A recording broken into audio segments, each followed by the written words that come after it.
ભરૂચમાં કેટલાક પાર્ટી પ્લોટમાં ઊંચી ટિકિટો વસૂલીને ધાર્મિક તહેવારનું વ્યવસાયીકરણ કરાતા લોકોમાં ભારે રોષ ફેલાયો છે। પ્રાપ્ત માહિતી અનુસાર શહેરમાં સોનલ પાર્ટી પ્લોટ પર સંપૂર્ણ વ્યવસાય રીતે નવરાત્રીનું આયોજન થાય છે।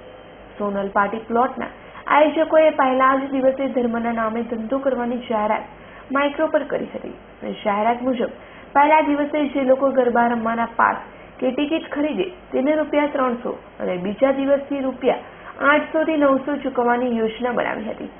પટેલ સોસાયટીમાં 10 દિવસના ₹2000 વસૂલવામાં આવ્યા છે। જોકે રવિવારથી પટેલમાં પાસનું વિતરણ બંધ કરવામાં આવ્યું છે।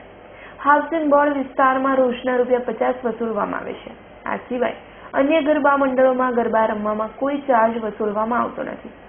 Sonal party plot, Patel society અને શક્તિનાથ ખાતે ગરબા રમવા માટે ચાર્જ લેવા સામે ખેલૈયાઓમાં આક્રોશ ઉભો થયો છે, તો બીજી બાજુ લોકો ધર્મનું વ્યવસાયીકરણ કરવાની સામે ફિટકાર વરસાવી રહ્યા છે।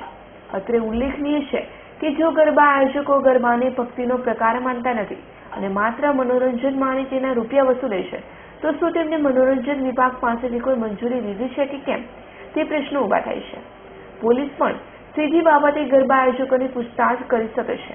જ્યાં સુધી સોનલ પાર્ટી પ્લોટને લાગે વળગે છે ત્યાં સુધી એક ધંધાદારી સ્થળ પર ગરબાનું આયોજન થયું છે ત્યારે પાર્ટીનું ભાડું ચૂકવાય છે કે કેમ અને ચૂકવાયું હોય તો કેટલો ટેક્સ વસૂલવામાં આવ્યો છે તેનો પ્રશ્ન ઉભો થાય છે।